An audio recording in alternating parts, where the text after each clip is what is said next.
утринава, бидејќи со оглед на времето дека малку ни е кусо, прости Боби ти направи се можеби проблем во кадрот, ама вака ќе почнеме. Во име на месецот мај кој што ни помина, само се надам дека одлично помина кампањата за креање на свеста за карциномот или меланомот. Имаше голем одзив, имаше повеќе настани.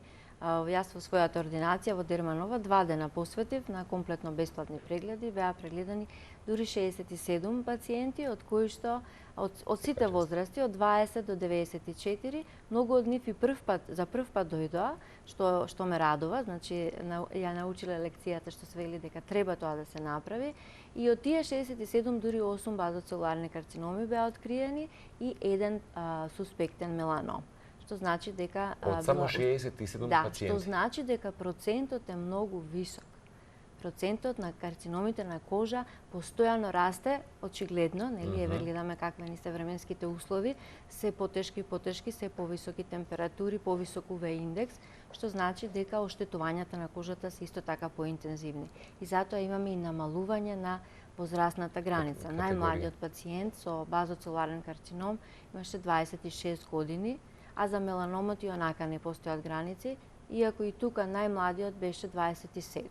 Меѓутоа, проблемот со меланомот, што е најопасниот карцином на кожа, е што е животозагрозувачки и мораме рано да го откриеме. Само така може да го победиме, а тој може да се појави во било каква форма, може да биде многу темен, црн, меѓутоа може да биде и безбоен, може да биде рамен, може да биде испакнат, значи буквално може да ве изненади и што е најстрашно, наликува на бенка. И затоа, нели, повеќето и од луѓето се плашат од бенките. Меѓутоа, бенките се само една природна или бенигна промена на нашата кожа, дел од нашата кожа, а меланомот само ја имитира бенката и затоа ни представува некојаш и диференцијална потешкотија да одредиме што е што. Со голо око многу тешко, нели самиот пациент не може да знае која бенка под наводници е опасна, која не е, и тоа затоа го имаме овој апарат. И овој апарат е практично прва детекција и превенција за да знаеме дали... Ова е рачен микроскоп. Значи, например, еве некоја, кај луѓето ги доживуваат сите пигментни промени како бенки. А има многу разлики тука. Сега, јас и доктор Вече се обидовме да нема некоја конкретна, нели, поголема бимка, ама да речеме, вие ми одма ми го очите дека ова од сонце, така изгореница од сонце. Се гледа дека се, значи еве може да седнеш тука, секако, најдобро. прости. Еве да речеме. Сега дали ќе може да се види преку екранот? Сепак ова е бенче. Вака да видиме. Дали може да се зумира што се гледа низ дермоскопот или тешко? Ајде да видиме. Не. Добро. Значи тоа е тоа, има посебен извор на светлина кој што и плюс оптички апарат и сега гледаме какви структури покажува оваа пигментна промена. Имаме различни ние стручни називи, значи може да биде мрежичка, може да има точки, меѓутоа секој од тие структури не упатува кон вистинската дијагноза. Кај во добри раце на искусен дермоскопист, овој апарат може да води и до 100% точност. Именно тоа сакам да кажам и колку 30% најмалку ја зголемува ефикасноста на оној што го употребува. Сега секако, бидејќи кожата е најголемиот наш орган и секој човек си е свој уникум, мислам кожата е посебна, така и промените на кожата се посебни и може да бидат многу различни. И со искуството добивате веќе повеќе, како да кажам, полесно може да направите проценка и на нетипичните презентации што се најтешки за откривање. Кога меланомот, например, еве најмалиот меланом што го имам јас детектирано, имаше само 3 мм и наликуваше на убото од крлеш првично, така беше. Инаку знаете да детектирате со голо око баш? Со голо око не. Значи никогаш не се изјаснуваме само со голо око, бидејќи тоа може да биде сосема погрешно. Да бенигна лезија, односно нешто добро чудно го прогласиме за лошо, а меѓутоа со дермоскоп веќе имаме многу повисока точност. Колкукратно зголемува близина и 10 пати зголемува, меѓутоа ако имаме некоја сомнителна промена која што не ни е баш јасна, да речеме, што би рекле има типична презентација и веднаш во првата секунда може да кажеме што е. Ако не е тоа случајот, ја сликаме таа промена низ дермоскопот и потоа сликите се префрлаат на екран, на монитор, значи во компјутерот. И така се наблюдуваат. И така зумираме дури и до 100 пати.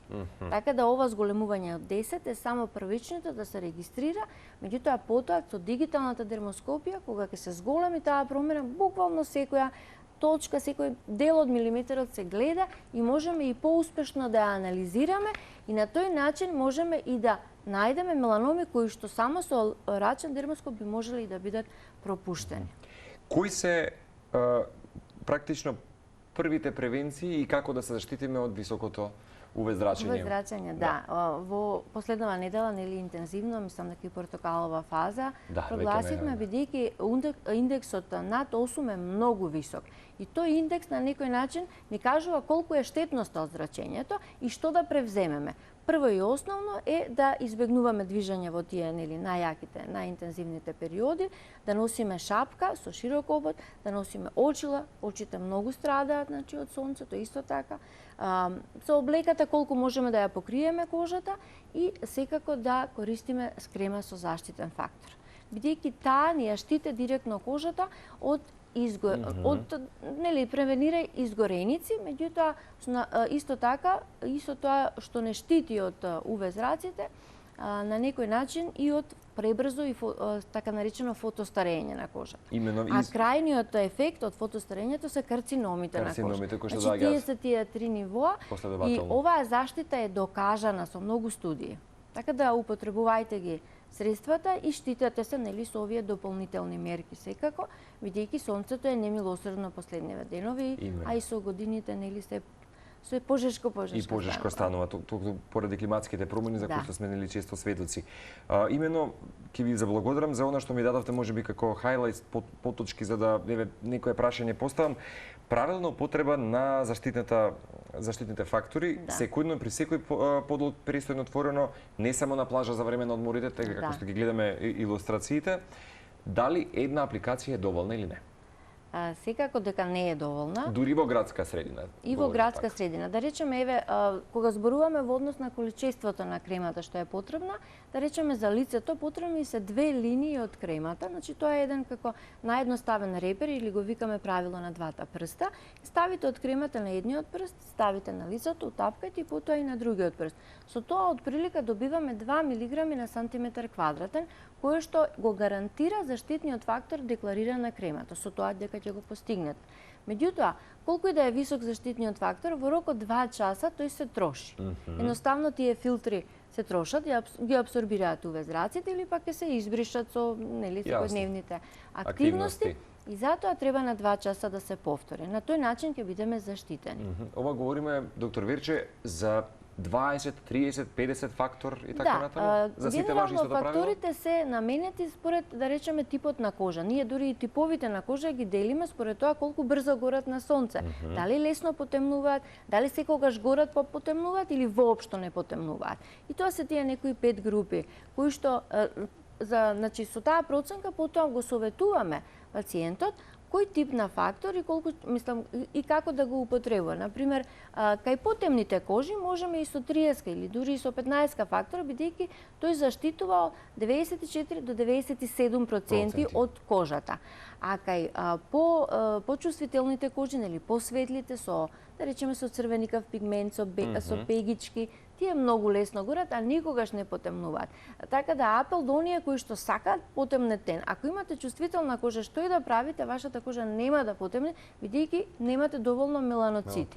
А меланоцитите кај потемните тип, мислам, кај оние кожи кај што го има во нормален или во поголем број, едноставно ја штитат кожата од УВ зраците. Тоа им е главната улога. Меѓутоа и оние со потемен тен апсолутно може да ги користат да изгорат, а и да ги користат, да речеме, заштитните фактори со 50%. Значи може слободно, значи нема тука ограничен, значи тоа ви е како максимум заштита. Ако надвор врне, ако земете само нели кабаница и се заштитите, ама со чадор ќе биде уште посигурно. А во што е структурата и она што прави дистинкција од 15 до 50 фактори? Што има многу повеќе во самата состојка? Тоа се тие посебни филтри. Значи, тоа се посебни субстанции, ги има во 2 групи. Едните се неоргански или минерални филтри, тие се најстарите и најбезбедни на некој начин и како да кажам, наједноставни, бидејќи се најдолго во употреба. Цинк и титаниум диоксид. Тие прават рефлексија, значи делуваат како штит кога ќе се нанесат на кожата и затоа се препорачува барем, уствари не тоа беше за хемиските филтри, меѓутоа генерално подобро е да ја нанесете кремата барем 15 минути пред излегување надвор. А другата група се хемиските филтри, тоа се синтетски направени супстанции кои што не штитат од УВБ и од УВА зраците преку апсорбција. Значи тие на некој начин ги впиваат УВ зраците и на тој начин го намалуваат нивниот штетен ефект и испречуваат едноставно да стигне до јадрото на клетката каде што може да направи оштетувања, па тие оштетувања мутации, па тие се таложат и во еден момент може да дојде до малиген процес. Прво старее клетката, старее кожата и на крај карциномот. И има докази кои кажуваат дека ако секојдневно континуирано се штитите од сонце со овие средства, го намалувате својот ризик за појава на карцином на кожа дури за 50%. Вистина, ако сме конзистентни и консеквентни во употребата. А исто така и фотостарењето го ублажувате, така да и од естетски аспект е убаво да се користи. Придобивките се и спектарот се огромни. Инаку сакам да прашам зошто толку се плашиме од самите бемки и како да се речеме без овој апарат да си ги проверуваме. Ние минатиот пат кажавме нели за правилото ABCDF, ама меѓутоа еве, кога сме да речеме сега во нова состојба, нов летен годишен одмор, од толку многу пигментација, да речеме како што ги уловивте на мојата кожа, нели да речеме изгореници кои што има веќе пигментација, некоја посебна точки, како да знаеме дека во тој голем број не да Боже се случува некоја нова структура. Наједноставно е правилото на грдото пајче. Значи бенката која што не личи на другите. Онаа која што комплетно се разликува, дали е потемна од другите, имате повеќето бенки ви се со светло кафена, дури и црвеникава боја, а таа е сосема темна или црна. Или пак ако едноставно почнува да се менува, односно има некој континуитет, некоја динамика на раст. Значи дали во површина, значи во ширина или пак оди како нодуло, како ние викаме како брунче, некоја кое што во континуитет расте и се менува. Значи тоа е наједноставното правило кое би требало да ве натера да дојдете порано на преглед. Меѓутоа, зошто ги велиме превентивни? Значи да дојдете и кога немате ништо, за да видиме ние дали нешто тука се случува и ако има некаква промена да ја откриеме што е можно порано. Значи, само прегледот се советува, нели, еднаш во месецот е сосема доволно, а прегледот со дермоскоп кај дерматолог барем еднаш годишно. Сакам да прашам, да речеме, во овие летни периоди, препорачувате веднаш пред и по годишниот одмор да се направи преглед? Најчесто препорачуваме пред годишните одмори, бидејќи тогаш кожата е во својата природна состојба, да речеме, така. Да. А по изложувањето на сонце, особено ако е поинтензивно и многу нели ја смени тенот на вашата кожа, не е да речеме како да кажам, ако во тој период откриете некоја бенка која што е чудна или ова грдопајче позитивна, секако дојдете во било кое време. Значи, околу летните одмори, во било кој период, значи дури и тогаш, пошто има многу луѓе што сметаат дека во текот на летото не се прават ниту интервенции, ниту пак нешто се превзема, што е погрешно. Бидејќи летните одмори траат и по 2-3 месеци, нели? Ако ние одложиме некоја интервенција за одредена сомнителна бенка, може многу тоа да ни наштети. Затоа велам, кога ќе видите нешто сомнително, јавете се веднаш. А ако како да кажам, планирано прегледување на бенките не е случајно нели мај посветен на борбата со меланомот, се препорачува пред одморите или веднаш штом ќе се стабилизира бојата на вашата кожа по одморите. Значи пак тоа би било отприлика за месец-два после одморите. Меѓутоа, во секое време доколку забележите нешто сомнително, тука нема одложување. Да. И уште нешто би сакал да ја прашам за крај, се надевам дека можеби до крајот на сезоната ќе направиме разговори околу пигментацијата и слично. Меѓутоа, разговорот сакам да го заокружиме, кои би биле најефикасни методи, утрово го споменавме, дека ајде, адхок во моментот додека сме на плажа, се случува изгореница, како да превенираме, да речеме, а го немаме третманот, да речеме, аптека не е отворена и слично. Дали, не знам, киселото млеко и слично? Слободно, и киселото млеко помага, бидејќи лади, нели, прилично има многу вода, ја смирува кожата, бидејќи таа е прилично топла и, значи, со една интензивна инфламација, односно воспалена и боли. Потоа други прирачни средства се алоe вера. Гелот секако, бидејќи гелот уште побрзо ја лади и смирува кожата, доколку со тоа не постигнете подобрување и секако да избегнувате повторно изложување на сонце и секако многу да се хидрирате. Значи тоа е основно.